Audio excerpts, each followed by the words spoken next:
So welcome friends to this course on materials characterization. When we say materials characterization, basically when we mean characterizing a material. When you say characterizing a material, each one of us have our own characteristics. Like that, materials also have their characteristics. So when we ask a question, what are the characteristics of a material? The following things come to our mind. First, the structure. We should talk about the structure of a material. Then we should also talk about the composition of a material. Then comes the rest of the things. For example, their properties. We can talk about variety of properties. For example, thermal properties, mechanical properties, and also maybe other optical, magnetic, ferroelectric, what we can call them as functional properties. In this particular course, we are not going to talk much about properties, but we will deal mostly with structure and composition aspect. To some extent, we will also bring in thermal, particularly because thermal also gives you an understanding of certain transitions that take place inside materials. For example, various phase transitions. When a liquid becomes a solid or a solid becomes a liquid, there are certain thermal changes that happen inside a material, which we will also try to see. So our course will basically contain these three aspects, where we first talk about structure. When you say structure, again, structure has different levels. First is we can talk about atomic structure. For example, how electrons are distributed inside an atom. Electrons and protons are distributed. So we can talk about various shells in which these electrons are arranged, and we can talk about the whole atomic structure. Our course will not deal with this part. We will assume that people know about atomic structure to a large extent. We will then go to the next level, which we call it as a crystal structure, where we talk about how atoms are arranged inside a material. So this is very, very important, because whatever we are talking here, the properties which are mechanical or functional, all these properties to a large extent depend on what is the structure. How are the atoms arranged inside a material? And this decides to a large extent the properties of a material. Then comes the next level, which we call it as a microstructure. Once you know that how atoms are arranged, what is the different crystal structures into which atoms are arranged, we also know that most of the materials are not made of a single crystal. They are all made of multi-crystalline materials. We call it as a polycrystalline materials. Most of the materials that we use inside in this world for variety of applications all have more than one single crystal. And as a result, we need to know how these crystals are arranged inside the material. And is there one single phase or more than one single phase? All these are going to be seen in what we call it as a microstructure, which is a level higher than crystal structure when you talk in terms of atomic dimensions. For example, if you talk in terms of dimensions, when we talk of atomic structure, we are talking of dimensions which are less than interatomic distances. When we are talking about crystal structure, here we are talking about dimensions which are of the order of a lattice parameter and are a little higher than a few lattice parameters, where you are talking about unit cells and how unit cells are arranged. Then when we are talking about microstructures, we are talking about dimensions which are of the order of nanometers and micrometers in dimensions. So these are all hierarchy of structures that we are talking about, where we go from atomic structure to crystal structure to microstructure. So our course mostly will deal with how to see these two. What kind of characterization tools that we can use to find out, first of all, for example, a crystal structure or a microstructure, and how do we understand the whole material by understanding this.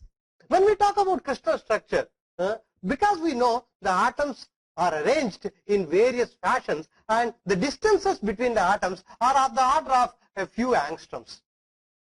angstroms are the units which are used for interatomic distances, which is actually equivalent to, let's say, 1/10 of a nanometer. So if you say 1 nanometer is 10 to the power minus 9 meters, then you can say 1 angstrom is 10 to the power minus 10 meters. This is the dimension where we use for understanding the distances between various atoms. So if you want to understand how the atoms are arranged inside a material, for example, what kind of a crystal structure a material has, we should use certain tool where I'll be able to see those atoms.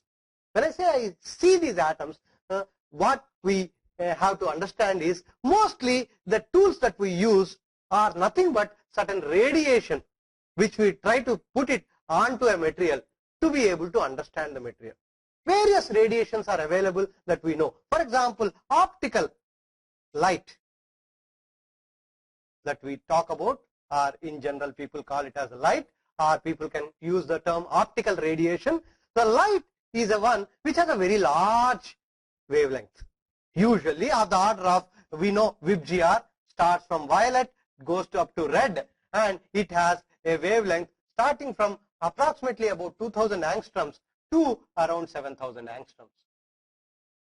So if I use this kind of a radiation, it is impossible for me to know how the atoms are arranged, because, for example, if you have a large wave going through you imagine that there are two pebbles on this floor and a huge wave is passing through. It is very difficult to find out the distance between the two pebbles. And as a result, we see that if you have small particles here and you have a huge wave going through, it is impossible to find out how these particles are arranged. If you want to know how these particles are arranged, you should use a wavelength which is of the order of the distance between the atoms.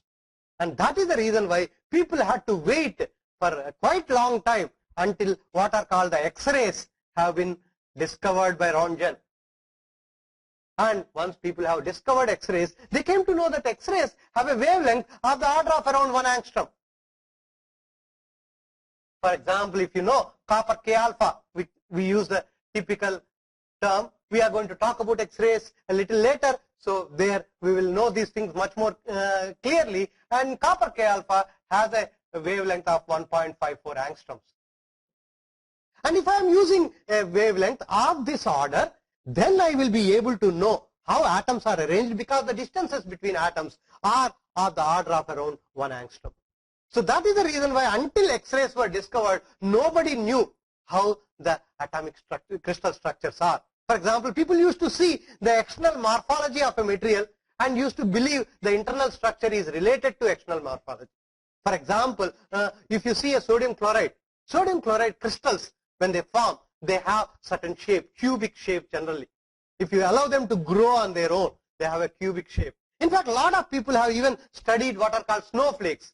People have even put seeds into the clouds and then found out what is the structure of particular snowflakes. For example, if you have ever seen snowflakes, snowflakes usually grow like this. Something like this they grow. And beautiful pictures are available. If you go to Google and put the term snowflakes, you will see a variety of snowflakes. And all of them have this kind of a structure. And then they thought, oh, possibly the internal crystal structure is also has something to do with this. And they thought that it is hexagonal in nature.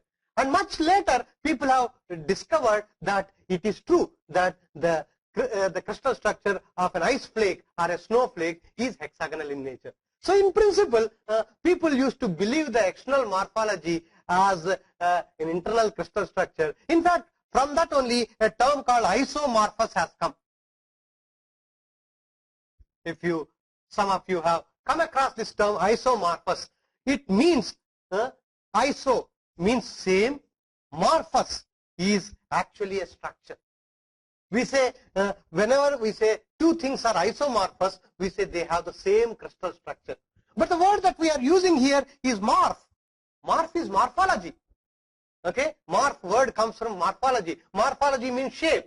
So that means it clearly tells you that the external shape or external morphology has been used to indicate the internal crystal structure. But until people have discovered the X-rays, people did not have any clue what is the internal crystal structure of materials. And once the X-rays have come in place, then people were able to actually make sure that this is the particular crystal structure of it. Even for example, if you talk about many materials, when we talk about strengthening of materials, for example, people knew that when I take an aluminum copper alloy, quench it and then do aging, first quench it and then do what is called aging, people have found out that it gives you high strength. But this was done in 1906 by a professor by name Wilm. And this is what, actually it is 1903 to be exact.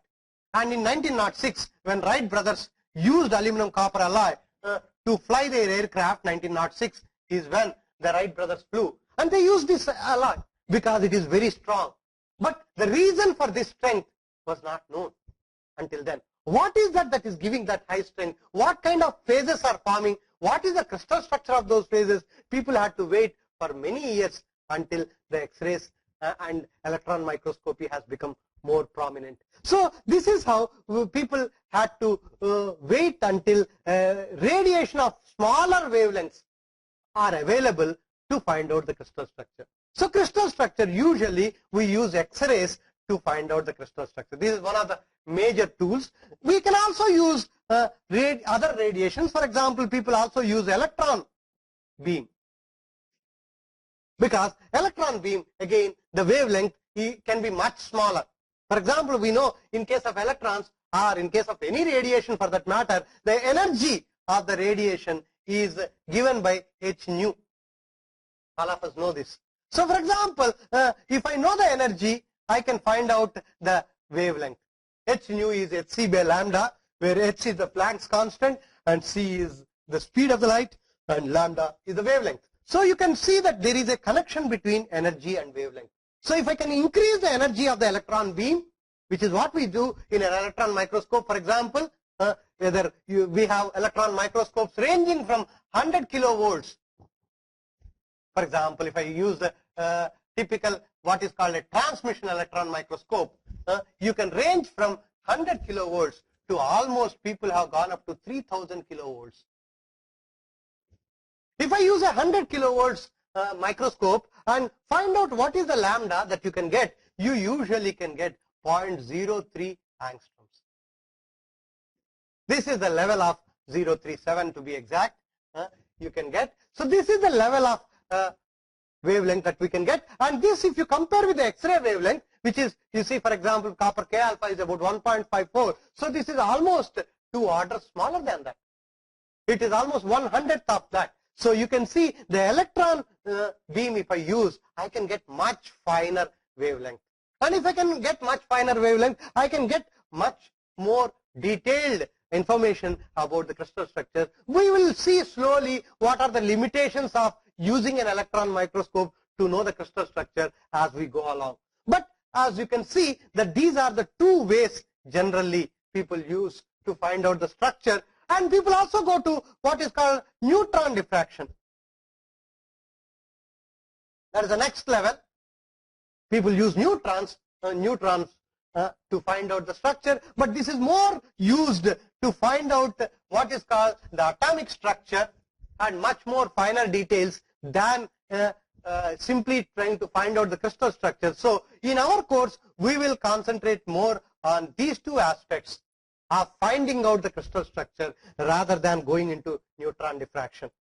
So this is how we can find out the crystal structure. What are these crystal structures? We will know as we go along, and how to find out the crystal structure using these 2 tools is also something which we will see in detail as we go along. The next level, as I said, is microstructure. So again, when I say microstructure, we know that most of the materials are not single crystals, they are all polycrystals, I said. Polycrystals means they have a number of grains. For example, if you have a material which has grains like this, I would like to know not only how the atoms are arranged inside the grain. For example, if the atoms are arranged in a particular fashion inside the grain, I would like to know this atomic arrangement inside the grain, because each grain is a single crystal. So I would like to not only know how the atoms are arranged in this particular grain, I should also like to know what is the size of this grain. What is the shape of this grain? Is it elongated or is it spherical, or what kind of a grain it is? In addition, if this grain has certain precipitates inside this, either inside the grain or at the grain boundaries, I would also like to know what is this precipitate? What is the size of this precipitate? What is the shape of this precipitate? And what is the crystal structure of that precipitate also? I would like to know. So this is what we call it as a microstructure, where either the material is composed of one single material with the number of grains in it, or more composed of more than one grain and more than one phase, and it may be a multiphasic material. It could be a multi-crystalline, multi-grained material, or it could be a multi-phase material. Okay. So when I say multi-grain, it is the same phase, the composition remains the same in all the grains, but there are certain grains with a different orientations. We will talk about these orientations when we come to deal with microstructure in greater detail. So, or it can also have more than one phase.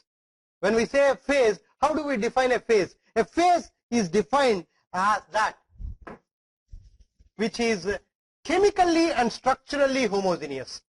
This is the typical definition of a phase. When we define a phase, something chemically and structurally homogeneous. Homogeneous and physically distinct.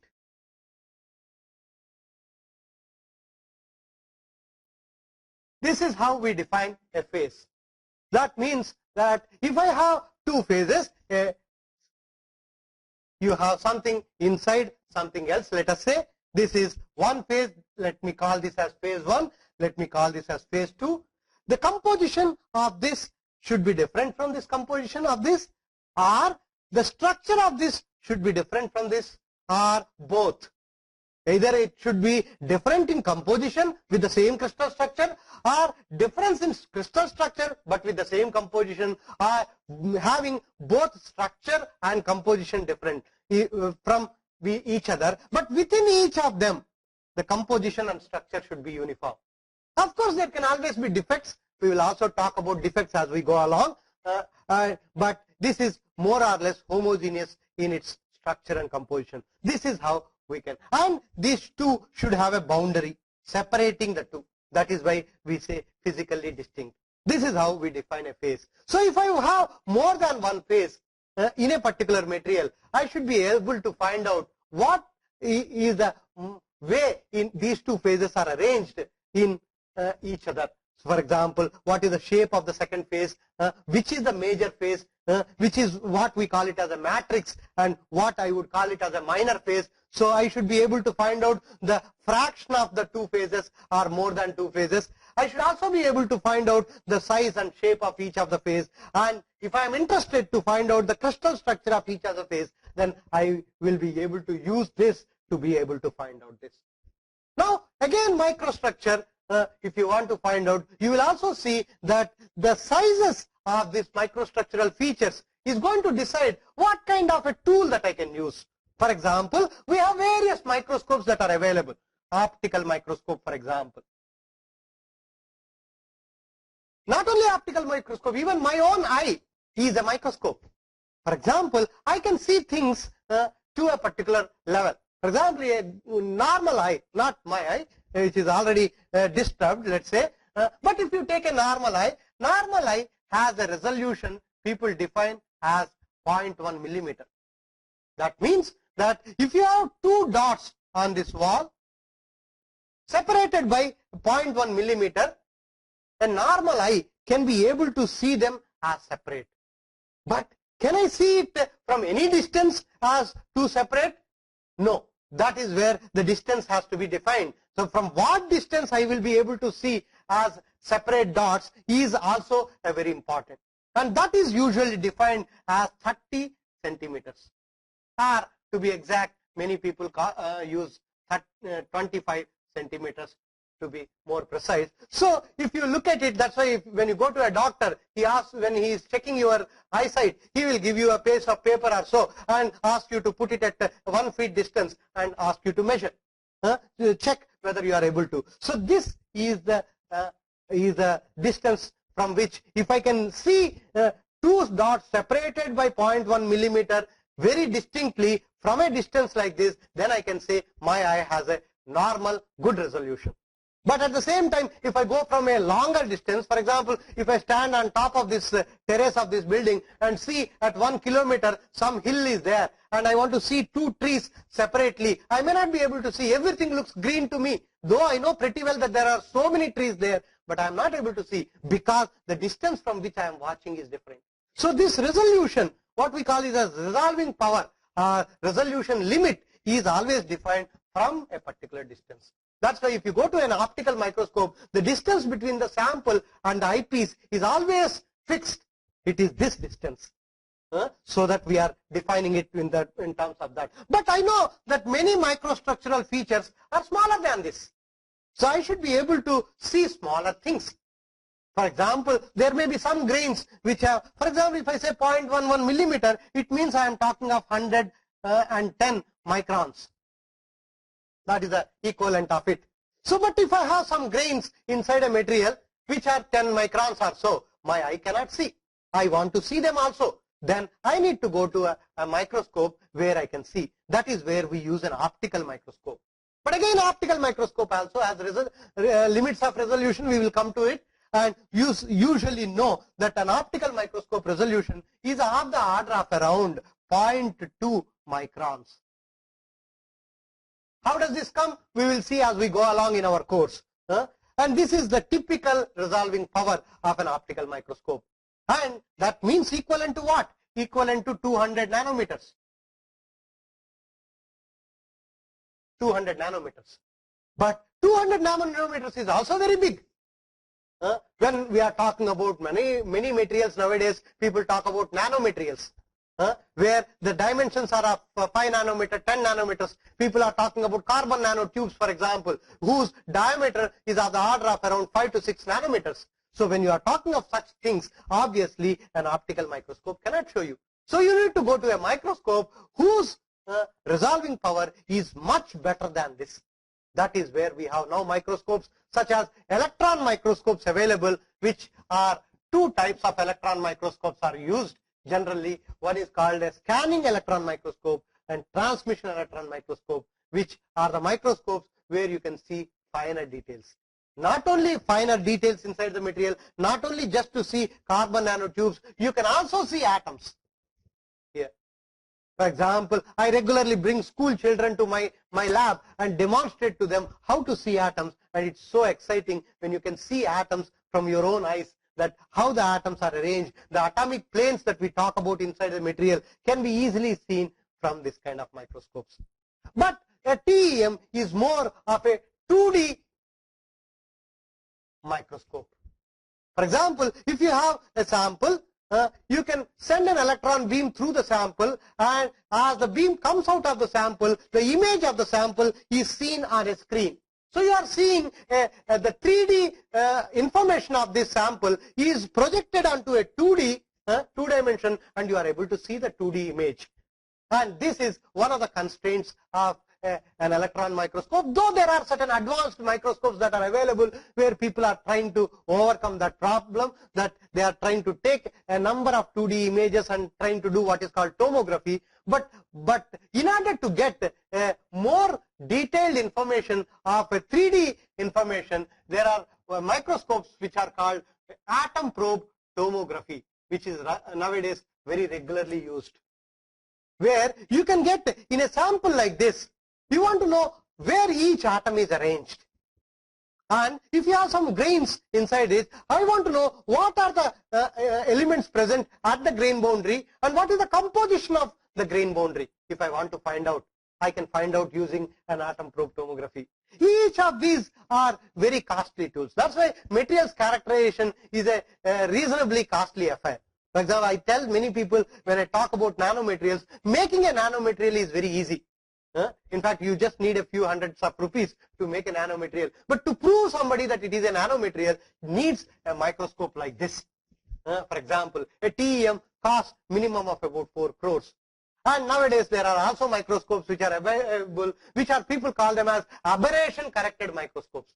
For example, every microscope will have some aberrations. Even an optical microscope also will have aberrations. People have ways to correct it. We will talk about it when we come to optical microscope. Similarly, TEM also has, and now there are aberration corrected microscopes, TEMs available, which would cost as the order of around 15 crores.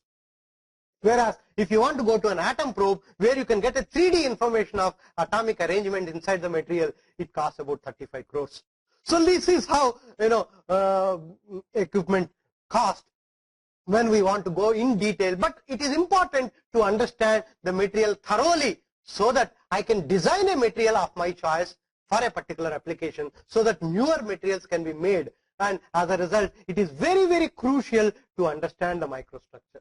Not only understand the microstructure in terms of shape and sizes, that is where we go to finer and finer dimensions, go to better and better microscopes. We may also want to find out not only the size and shape of this precipitate inside this matrix, I may also want to find out the composition of this.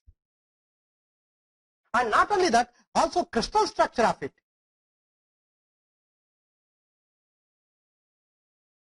For example, X-ray diffraction that we talked about so far is a diffraction which gives the crystal structure of a bulk sample like this, a sample like this, or a powder like sample, or a thin film, or anything. But if I want to know the crystal structure of only a particle like this, a normal X-ray diffraction cannot work. We need to use a special technique such as what is called micro diffraction.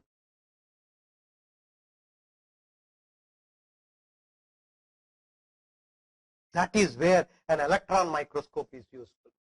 So an electron microscope not only shows you finer details inside the material in terms of the shape and sizes of the precipitates, but also can give you information about what is the crystal structure of this particle inside, which is embedded inside a microstructure, for example. All this can be found out using an electron diffraction. You can also find out what is the composition of this particle. That is where we use techniques such as spectroscopy. That is where we are coming to the next level, what is called composition. We talked so far about structure, with variety of levels of structure. We need to understand the composition also, because composition also defines the material's characteristics. Because if I want to know about the property of a material does not always completely depend on only the structure. For example, we know iron. If you take iron, put it outside, you will see it gets rusted. The same iron we use every day in plates, and we eat in those plates, which we call them as stainless steel plates. How did this happen? It is happening basically because I have added some chromium to the iron and made a normal rusting type of an iron to what is called a stainless steel. So stainless steel is nothing but an iron with some amount of chromium in it, with certain minimum amount of 12% or so. You need to have chromium to be able to bring this stainless property. So that means you can see that the corrosion resistant is significantly dependent on the composition of it. Of course, it also depends on the microstructure. We will come to it a little later when it is necessary, but you can see composition is very, very important. Similarly, iron is very soft, but we know steel is hard. How did this come? Because iron has some, if you add some carbon to iron, it becomes a steel. And this carbon inside this iron makes this steel very strong. So as a result, you can know that the properties of materials, whether it is corrosion property or oxidation property or mechanical property or physical properties, whether electrical, dielectric property or optical property, to a large extent depend not only on the structure and microstructure, but also on the composition. So you need to know the composition. So here, when we talk about composition, again, there are variety of tools that people use. Of course, before going to that, I did not mention, which I should also mention, that when we talk about structure, there are also other tools which are used for structure, I only talked about SEM and TEM. There are also tools that are available which are called, for example, AFM, which is called atomic force microscope. Okay, so which I did not mention much because atomic force microscope only tells you about the structure on the surface. How is the surface topology of a material? On a very fine scale at the atomic resolution level, you may be able to see how the arrangement of atoms on the surface. Many a times surface also becomes very important because for example, for applications such as catalysis, if you want to use a catalyst, it is the surface of the catalyst which is most important. What is there on the surface? What kind of a structure is there on the surface becomes very important. So we need to understand the surface structure. So atomic force microscope and scanning tunneling microscope, these are all the microscope. For example, atomic force microscope is also called scanning probe microscope. It is another name for atomic force microscope. So these are all the microscopes also available, but they will only give you information only of the surface of the material. So we are not going to touch very detailed, but we will know the principles of them as we go along. Now coming to the composition, people long back used to do composition analysis by what is called wet chemical techniques. Wet chemical techniques means basically dissolve a material into certain acids, and from that you can find out what kind of products are coming out of this dissolution. From that you can find out what is the composition by what is called titration methods and things like that. This is what people call it as gravimetric analysis, because you measure the weights of the products that are going to come out and use principles such as titration and things like that to find out the composition. But it has its own limitations in terms of again resolution. If I can use the term resolution, we use the term resolution in the microstructure where we are talking about spatial resolution, distance wise resolution. Here you can talk about resolution in terms of what is the quantity that I can measure, what is the smallest percentage, what is the sensitivity of this machine in terms of what is the smallest quantity. Can I measure levels of the order of 0.1% or 1% or let's say 0.01% of a particular element or 0.001% of a particular element. Nowadays people talk about ppms, parts per millions. People also use the word ppb, parts per billion. So that means if you have 1 million atoms, if there is only one atom of a particular element in 1 million atoms of the total, you should be able to find out that. Similarly, 1 part per a billion of atoms you should be able to find out. So there are other techniques which are available where the gravimetric techniques will not be able to give you any sensitivity better than 0.1.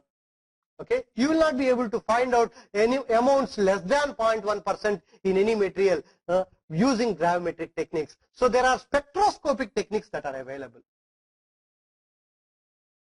Again, there are different varieties of spectroscopes. For example, we have what is called an X-ray spectroscope. You have what is called atomic emission, atomic absorption, AAS, AES, people say. We will try to understand all the principles of all these as we go along. There are variety. Again, there are also spectroscopes where you can only find out the composition of the surface. For example, there is something called XPS, X-ray photoelectron spectroscopy, and where you will be able to know the composition of a surface. Like that, we can find out compositions both of the bulk material and also of the surface using variety of tools which are spectroscopic tools where you can reach levels which are of this order. So very small trace elements present inside the material can be found out using such spectroscopic techniques. So we will also try to understand this. The next level that we will go in our course is what is called the thermal characterization.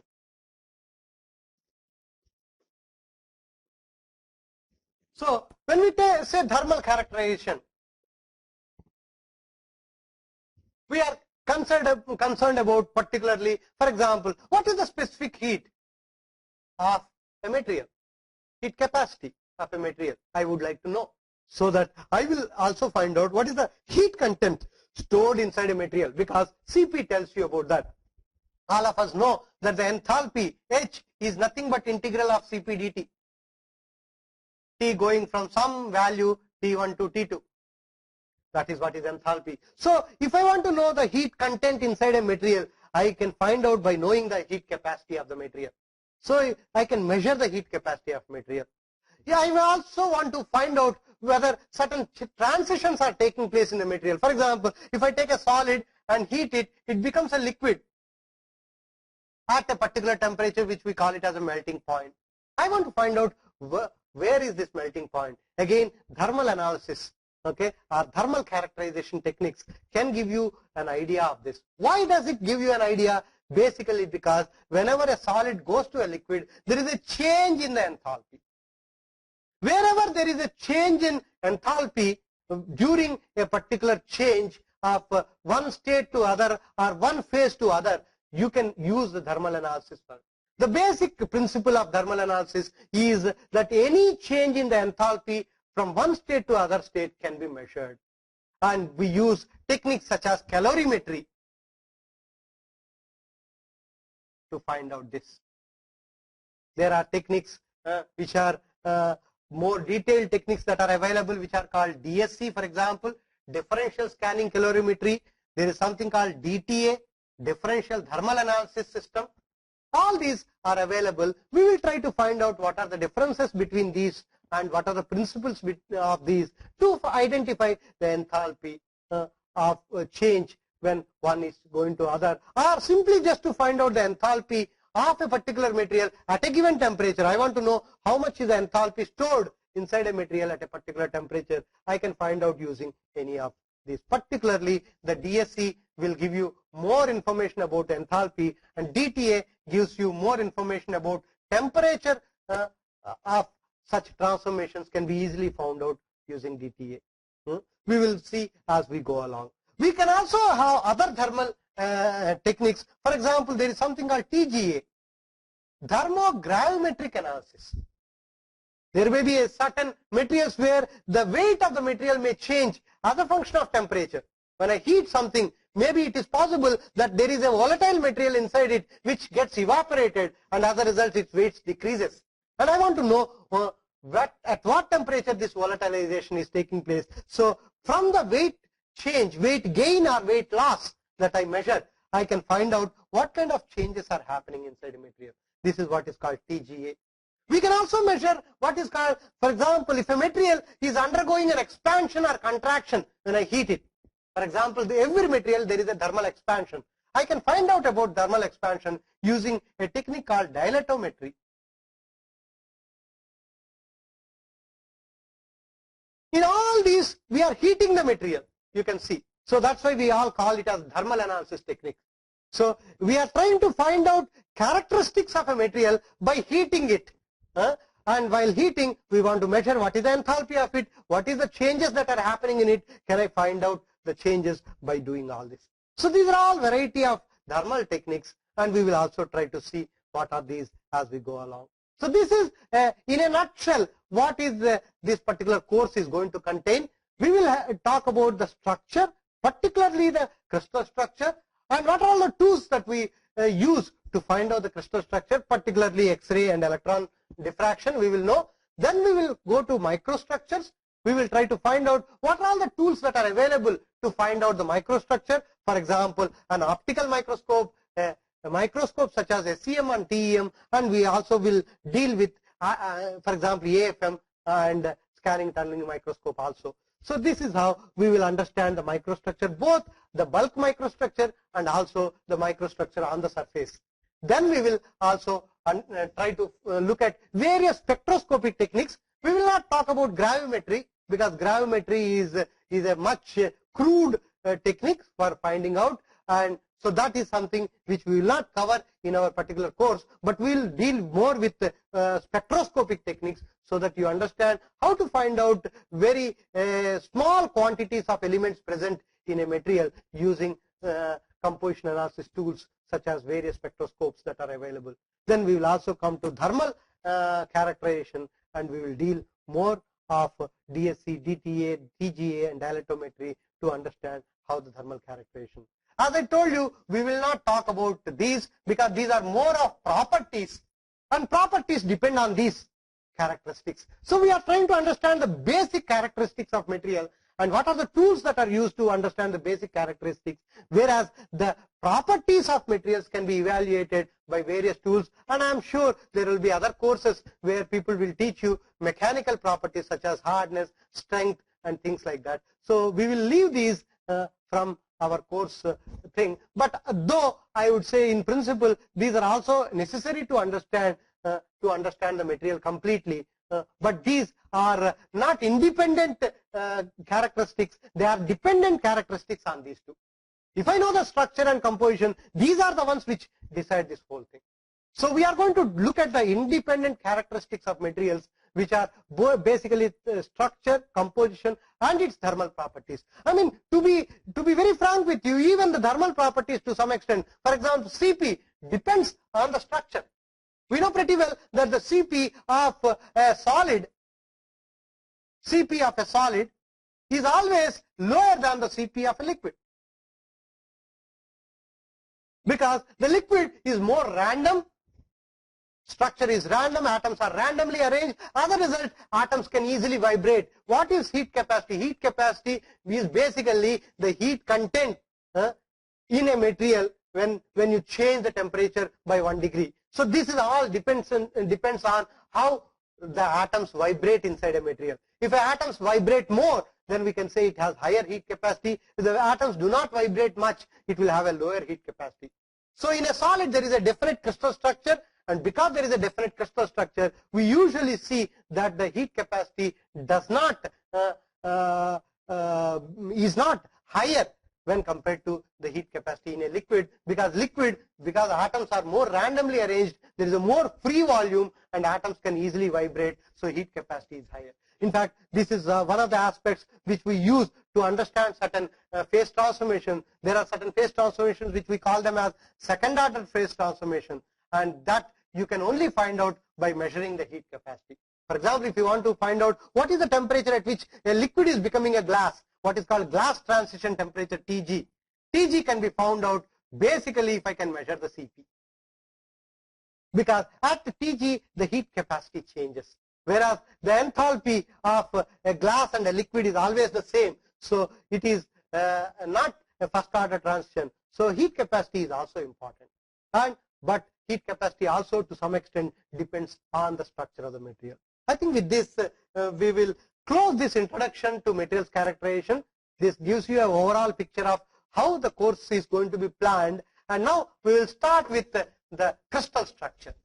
That is the first topic or first module in our course.